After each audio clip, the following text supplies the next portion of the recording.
La catégorie ouverte, c'est la catégorie la plus utilisée pour faire voler un drone en Europe.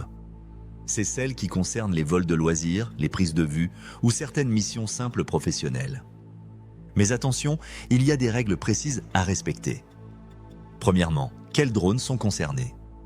Dans la catégorie ouverte, les drones doivent peser moins de 25 kg.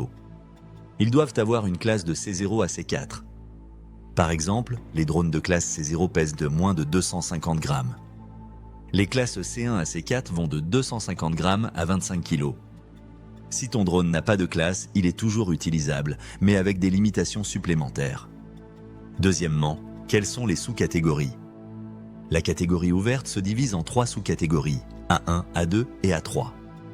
A1, c'est pour voler très près des personnes, avec un drone léger. A2, c'est pour voler à proximité des personnes, mais avec plus de précautions. A3, c'est pour voler loin des gens, dans des zones dégagées.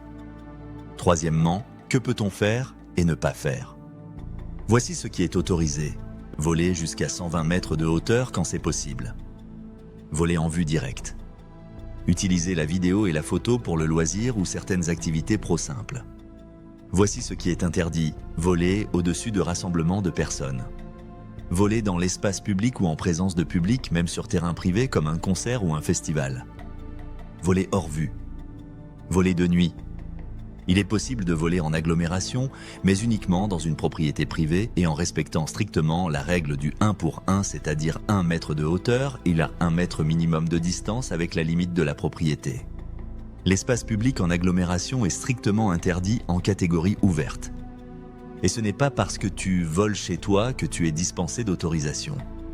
Tout drone qui n'est plus au sol est considéré comme étant dans l'espace aérien et est donc soumis à un éventuel gestionnaire de zone. Quatrième point, les zones réglementées. Il faut toujours vérifier les cartes des zones aériennes, comme sur Géoportail ou DroneKeeper. Si une zone apparaît en rouge, le vol y est interdit. Mais attention, interdit sans autorisation. Avec les bonnes démarches, un déblocage est possible. Certaines zones sont militaires, d'autres civiles, et les procédures varient. Pour savoir comment faire ces demandes et voler en toute légalité, il est fortement conseillé de suivre une formation spécialisée. On recommande la formation chez DroneXpert. Plus d'informations sur dronexpert.io. Cinquième point, formation et enregistrement.